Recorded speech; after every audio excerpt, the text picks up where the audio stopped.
Friends, welcome back to my channel earth mom Dehradun. मैं हूं ज्योति और वेलकम है सभी का मेरे चैनल में। छोटों को ढेर सारा प्यार और बड़ों को राधे राधे। तो शुरुआत करने वाली हूं आज बसंती जी की एक कम्युनिटी पोस्ट से। हालांकि ये कम्युनिटी एक दिन पहले की है, लेकिन इस कम्युनिटी के बाद बहुत सारी विषय में चर्चा करना अभी बाकी है, क्योंकि एलिगेशन का सिलसिला अभी भी बरकरार है। कुछ चीज़ें जो बसंती जी बोल रही हैं वो अनीता जी की फैमिली झूठ बता रही हैं, और कुछ चीज़ें जो अनीता जी की फैमिली बोल रही हैं बसंती जी उनको झूठ बोल रही हैं।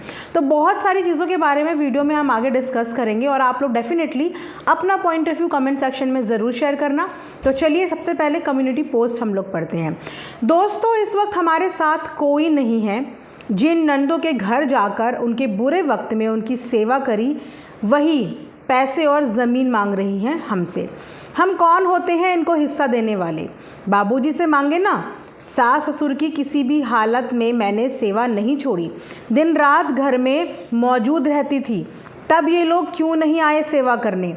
जब दीपक जी जिंदा थे तब पैसा मांगा गया क्यों नहीं? और अब बोल रहे हैं हमने 1-2 लाख रुपए तेरे पति को दिए हैं, वापस कर। सब साथ मिलकर मेरा जीना मुश्किल कर दिया है।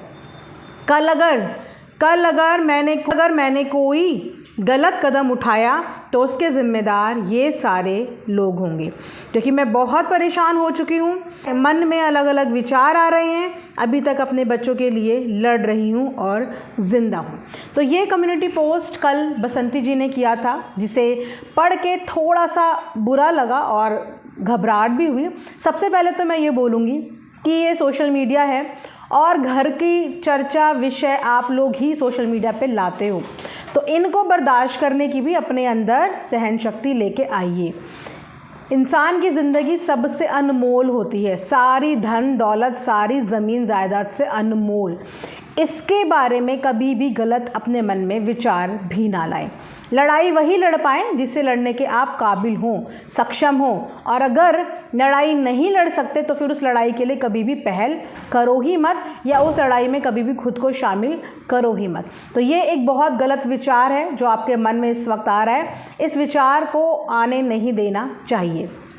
चलिए अब आगे की बात करते हैं कि यहाँ पे बसंती जी ने बताया कि जिस वक्त नंदों को ज़रूरत थी उस वक्त मैंने ही इन्हें सपोर्ट किया था, इनके पास जाके काम किया था। और शायद ये ऑडियंस को भी पता है, क्योंकि मेरे पास भी कमेंट्स आए हैं। मैं बहुत पहले से वीडियोस फॉलो नहीं करती, लेकिन मेरे पास भी कुछ ऐसे कमेंट्स आए हैं जहाँ पे मुझे पर्टिकुलर वीडियोस रिकमेंड की गई है कि आप जाके देखिए कि नंदों के लिए कितना किया है बसंती जी ने। उनकी सेवा पानी में, उनके बुरे वक्त में उनके साथ सपोर्ट की तरह खड़ी रही। लेकिन जिस वक्त बुरा वक्त था बसंती का, उस वक्त बसंती की भाभी और बहनों ने ही सपोर्ट किया था बसंती को। ससुराल पक्ष के कोई भी लोग उनके आंसू पोंछने के लिए वहाँ पे वीडियो में हमें नहीं दिखे, ना तो इनकी वीडियो में ना ही उनकी वीडियो में। तो यहाँ पे बसंती ने जो स्टेटमेंट दिया है वो कहीं ना कहीं सही होता है एज़ पर द वीडियो, क्योंकि वीडियो में ये चीज़ें हमने देखी हैं। अब उसके बाद जिन पैसों की डिमांड यहाँ पे ननद साहिबा जी कर रही हैं कि 1-2 लाख रुपए जो इनके पति ने लिए थे, वो 1-2 लाख रुपए के बारे में बसंती को नहीं पता, और बसंती से अब वो पैसे मांगे जा रहे हैं। अदरवाइज़ ज़मीन बेच के वो पैसे दे दीजिए। और रही बात हिस्से की, तो यहाँ पे बसंती ने बोला है कि जिससे जो हिस्सा मांगना है वो अपने बाबूजी से मांगो, उनके साथ लड़ाई करो। मेरा इस चीज़ में कोई भी रोल नहीं है, क्योंकि ज़मीन जो है वो बाबूजी की है। वो देना चाहें तो सबको सब कुछ दे दें, और वो नहीं देना चाहें तो किसी को कुछ भी ना दें, क्योंकि अभी वो जीवित हैं। चलिए उसके बाद कल एक 10 लाख रुपए को लेके बहुत बड़ा मुद्दा क्रिएट हो गया था, और मैंने भी उस चीज़ पे वीडियो बनाई थी, क्योंकि मेरे को भी एक तरीके से झटका लगा कि दादाजी के पास 10 लाख रुपए थे और वो 10 लाख रुपए बसंती का परिवार खा गया, और खाने के बाद डकार तक सुनने में नहीं आई कि ये खा भी गया, और किसी को कानो कान खबर भी नहीं लगी कि 10 लाख रुपए खा चुके हैं। उसके अलावा अनीता जी की फैमिली ने बंटवारे के बारे में बताया। बेसिकली अंजलि ने ये बात बताई कि बंटवारा हो चुका है। अब इस बंटवारे वाले स्टेटमेंट को बसंती ने यहाँ पे चैलेंज कर दिया है। साथ ही 10 लाख रुपए वाले स्टेटमेंट को भी बसंती ने चैलेंज कर दिया है। बंटवारे के लिए बसंती ने बोला कि दिखाइए कागजात, क्योंकि जब बंटवारा होता है तो पटवारी भी आते हैं, प्रॉपर पेपर वर्क होता है, ऐसे वर्बली बंटवारे नहीं होते हैं। वो दौर कुछ और था जहाँ पे इंसान की ज़ुबान की एक वैल्यू और एक कीमत होती थी कि प्राण जाएं पर वचन ना जाए। आज की दुनिया में तो ये है कि प्राण भी जाएं लेकिन वचन तो पक्का होता ही नहीं है। प्राण चले जाएं भले ही, लेकिन वचन तो मैटर करता ही नहीं है। आज की दुनिया थोड़ी उल्टी है। तो आजकल वो वर्बल वाला दौर नहीं है कि हमने वर्बली किसी बात का कमिटमेंट किया तो हमारी पूरी पीढ़ी उस कमिटमेंट को फॉलो करेगी। पहले जो बड़े बुजुर्ग होते थे वो बचपन में ही रिश्ता तय कर देते। मजाल है कि उस रिश्ते से फिर कोई भी बच्चा बड़े होकर डिनाई कर पाए, है ना। पर वो दौर नहीं है। आजकल पेपर वर्क का टाइम है और हर लीगल चीज़ आपसे पेपर ही मांगती है कि आप पेपर पे दिखाइए। तो यहाँ पे बसंती ने पॉइंट खड़ा किया है और उनके इस स्टेटमेंट को चैलेंज किया है कि अभी बंटवारा हुआ ही नहीं। बंटवारे का मतलब होता है बराबर बराबर हिस्सा, लेकिन अभी हिस्सा हुआ ही नहीं है क्योंकि बसंती के हिसाब से उनके पास सिर्फ एक दो कमरे हैं जिसमें वो किचन वीचन सारे काम वहीं पे करती है। जो कुलवाई है उसका भी जो हिस्सा उसे उधर से भी मिलना चाहिए वो भी नहीं मिला है। तो उसका बोलना ये है कि कोई भी बंटवारा अभी हुआ ही नहीं है।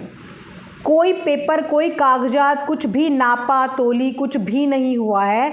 ना ही कोई पटवारी आया है, ना ही ज़मीन के कोई प्रॉपर नापा तोली हुई है कि हाफ बंटवारा हो। क्योंकि अगर दो भाई हैं तो आधा आधा प्रॉपर आधा हिस्सा बंटना चाहिए। तो यहाँ पे अनीता जी के परिवार ने जो चीज़ बोली बंटवारे की, साफ तौर पे मना कर दिया है बसंती ने कि बंटवारा जैसा कुछ भी नहीं हुआ है। और अगर हुआ है तो दिखाओ वो पेपर, दिखाइए वो डॉक्यूमेंट कि कहाँ पे बंटवारा हुआ है, कौन से बंटवारे की बात की जा रही है।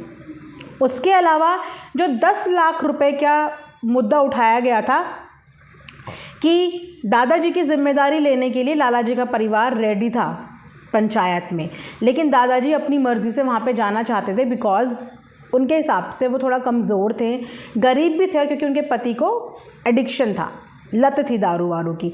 तो उसके हिसाब से वो उनका घर का चीज़ें संभालना चाहते थे और दादाजी के पास 10 लाख रुपए थे। अब ये सवाल मेरे भी माइंड में आया था और मैंने ये भी बोला था कि 10 लाख रुपए और वो इंसान जिसका कोई गवर्नमेंट जॉब तो है नहीं कि हम ये बोल लें कि दादाजी की कोई गवर्नमेंट जॉब थी, कोई सरकारी नौकरी थी जहाँ पे दादाजी को हर महीने की पेंशन या हर महीने की तनख्वाह आती थी और दादाजी उसे बचा के 10 लाख रुपए इकट्ठे कर लिए। ना तो उनकी कोई गवर्नमेंट जॉब थी, खेती बाड़ी वाले इंसान, है ना। तो 10 लाख रुपए की रकम उन्होंने इकट्ठी कैसे कर ली? थोड़ा ये उस समय मेरे लिए भी डाउटफुल था कि ये थोड़ी सी बातें जो हैं वो हवाओं में हो रही हैं। जिस पे बसंती ने भी कल एक स्टेटमेंट दिया और ये बात बोली कि 10 लाख रुपए बाबूजी के अकाउंट में कभी थे ही नहीं। अगर आप लोग चाहेंगे तो मैं बाबूजी की पासबुक की स्टेटमेंट तक दिखा दूँगी। मैं यहाँ पर नहीं रहती थी और उस वक्त जब इनके सास ससुर ज़िंदा थे तो उन्होंने काम करने के लिए, खाना वाना बनाने के लिए कोई रखा हुआ था जिसको वो 2-3 हज़ार रुपये की पेमेंट करते थे। लेकिन जब इनकी तबीयत बिगड़ी उस वक्त बसंती को बुलाया गया और फिर बसंती के भाइयों ने बसंती को भेज दिया, जिसमें बसंती ने अपनी सास की सेवा पानी करनी शुरू करी और उसके बदले दादाजी घर का खर्चा उठाते थे। अब यार दादाजी अगर घर का खर्चा उठाते थे तो इसमें हम ये नहीं बोल सकते कि बसंती ने उनके पैसे खाए, क्योंकि अगर उनका बेटा कुछ नहीं कर रहा है, बहू तो वही शादी करके लाए थे ना, तो अगर बेटा नहीं कमा पा रहा है, नहीं अपने बच्चों को खिला पा रहा है तो कोई तो खिलाएगा। तब तक उनकी बहू कुछ काम धाम नहीं करती थी। अब तो यूट्यूब की चलो उनकी एक एडिशनल इनकम है जहाँ पे वो थोड़ा अपने खर्चे मेंटेन कर लेती है। उस वक्त वो खेती बाड़ी का काम करती थी या किसी की हेल्प कर देती थी या अपनी सास की सेवा पानी कर देती थी। उस वक्त उनकी डिपेंडेंसी थी और किसी के पति के साथ ऐसा होता है और उनके ससुर के पास पैसा है तो वो अपनी बहू को खिलाएगा भी, घर का हिस्सा है, वो घर का एक सदस्य है तो खिलाएगा भी। अब उस खिलाने को आप ये नहीं बोल सकते कि बसंती के परिवार के ऊपर पैसा खर्चा कर दिया, क्योंकि बसंती को शादी करके भी वही इंसान लेके आए थे तो जिम्मेदारी बनती है। अब बेटा नकारा है तो बहू को खिलाना तो पड़ेगा ही। तो वहाँ पे 1-2 साल तक दादाजी ने घर का राशन पानी का खर्चा देखा और ये सबके घरों में होता होगा।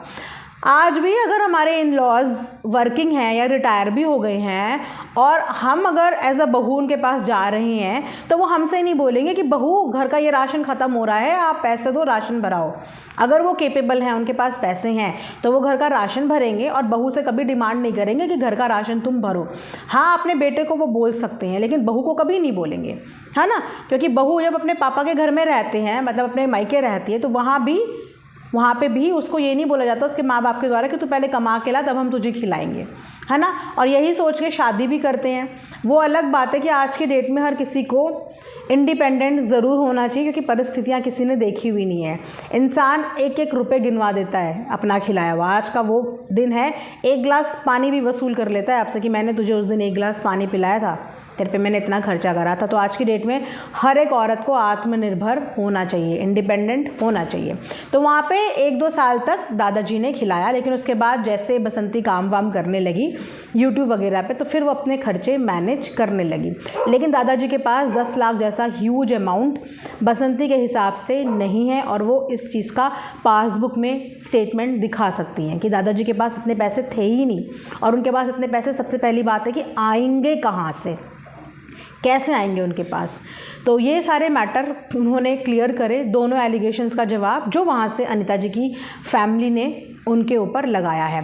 साथ ही साथ मेन टॉपिक जो था आपका गोल्डी को लेके, जिस पे बसंती जी ने दो वीडियोस बनाई, उनके बेटे ने भी एक वीडियो बनाई जहाँ पे वो बार बार ये बोल रहे थे कि गोल्डी के ऊपर भी FIR है, गोल्डी के ऊपर ऐसा कुछ भी नहीं है। तो यहाँ पे इन्होंने झूठ बोला है कि गोल्डी के ऊपर ऐसा कुछ भी नहीं, या तो इन्हें मिस इन्फॉर्मेशन मिली है, या तो इन्हें गलत इन्फॉर्मेशन मिली है, या इन्होंने झूठ बोला है। क्योंकि उन्होंने वहाँ से साफ तौर पे मना कर दिया कि गोल्डी का इस केस में जब कोई लेना देना ही नहीं है तो हम बच्चे का नाम इस केस पे क्यों लेंगे।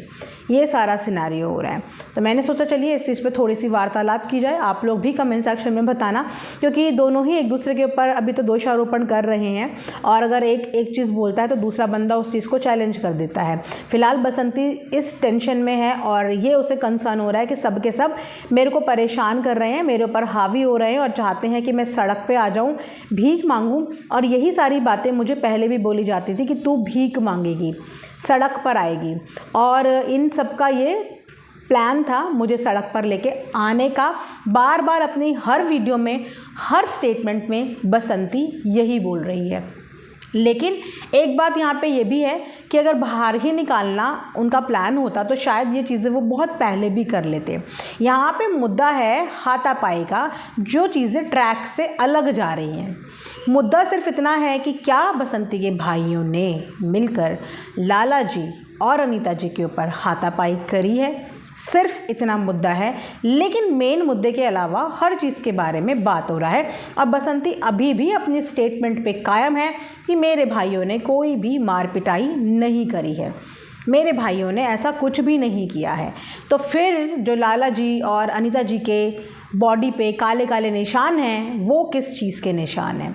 जो मेडिकल कराने वो गए थे, क्या डॉक्टर की मेडिकल रिपोर्ट को भी ये डिनाई करेंगी? क्योंकि आई थिंक वो मेडिकल रिपोर्ट तो सबमिट भी हो गई होगी। इंसान झूठ बोल सकता है, क्या मेडिकल रिपोर्ट को भी चैलेंज किया जा सकता है?